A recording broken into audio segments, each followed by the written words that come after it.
If you've seen the previous video, you'll know I'm at Belfast City Airport. It's midday and I'm about to catch my return flight with Aer Lingus on the ATR-72 back to Birmingham. For those not in the know, it's basically a small plane powered by propellers instead of jet engines. I have over 2 hours until the flight goes, so I'm going to take my time going through the airport. While we're walking through the shops, I'll give you a quick history. The airport's official title is George Best Belfast City Airport, named after a famous Northern Irish footballer by that name who died back in 2005. He spent the best years of his life playing for Manchester United. Only 5 minutes drive from the city, not to be confused with Belfast International, which is 30 minutes drive and accessible by car or bus. The airport services about 80 domestic and international flights every day.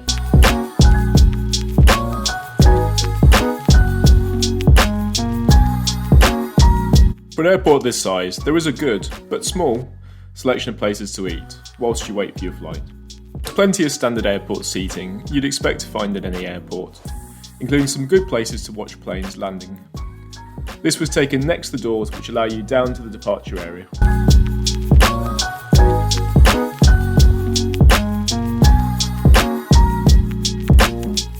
For today's video though, I'm going to be using the Aspire Lounge, partly because I'm tired and need to sit down, but also because it has some wonderful views of plane movements. This was free for me with lounge access off a credit card, but if you don't have this, it's pretty cheap at £20 per person. When I opened the door, there were no visible staff. I waited for no longer than a minute.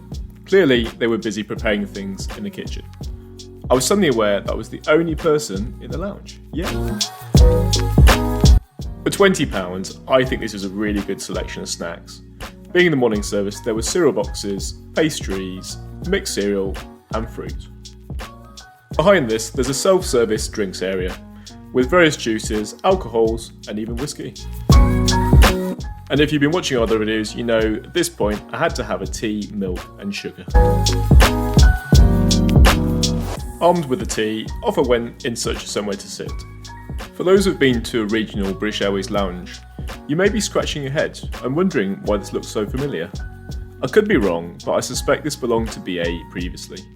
Maybe you can tell me in the comments below. These plush leather chairs look very inviting. Each seat has an area to put your food and drink, and plug sockets on the end.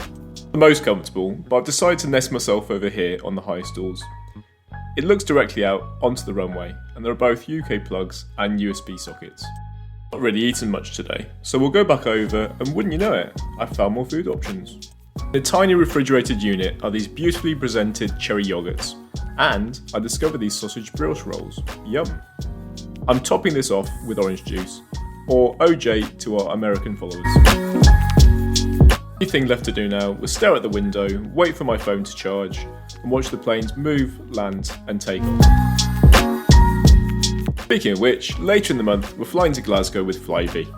To be sure not to miss out and to help support the channel, please do hit that subscribe button below. It's nearly time to board, but before we go, here comes some more history at you. You may have noticed in the top left are these large yellow cranes.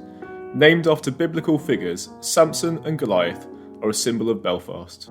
Weighing 840 tonnes, they are 70 metres tall and 140 metres wide.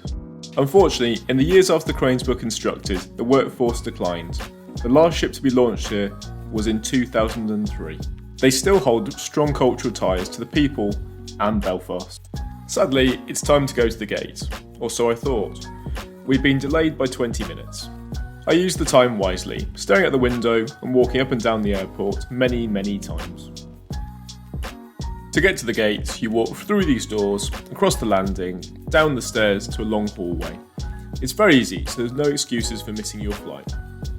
The first plane you can see is ours for tonight, an ATR-72 heading to Birmingham.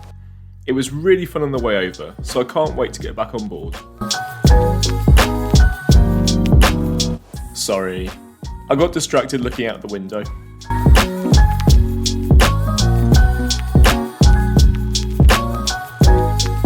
And here's the gate, where we were made to wait. Ah, a rhyme.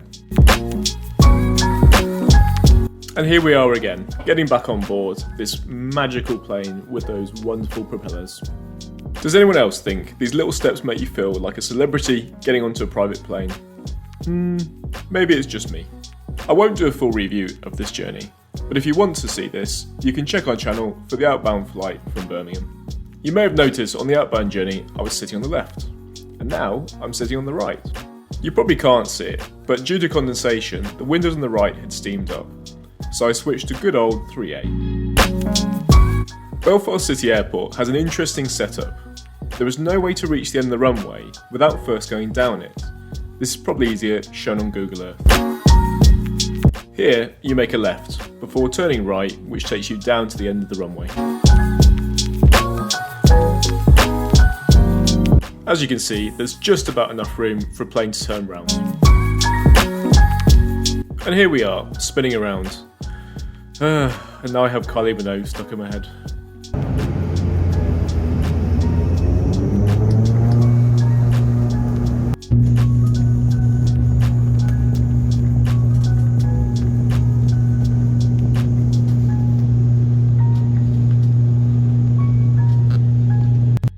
After takeoff, I spent my time looking out the window and awaiting my complimentary So, due to operational reasons, this was why we were delayed. No drinks. For a 1 hour flight, I think I can let this pass. I spent the next 20 minutes resting my eyes, having been up since 6 AM. Meanwhile, outside my eyelids, we were treated to wonderfully sunny views. The journey went really quickly, and sadly, it's time to land. The blinds open and that your seat is in a fully upright position. All portable electronic devices must be confirmed. We landed from the north, heading over Castle Bromwich before our personal favourite, the airport's viewing park at Marston Green.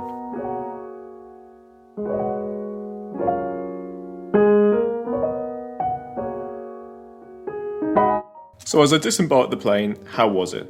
Well, once again, the crew were excellent, happy, friendly, and really appeared to enjoy the job. It was unfortunate about the tea, but these things happen. I won't starve, that's for sure.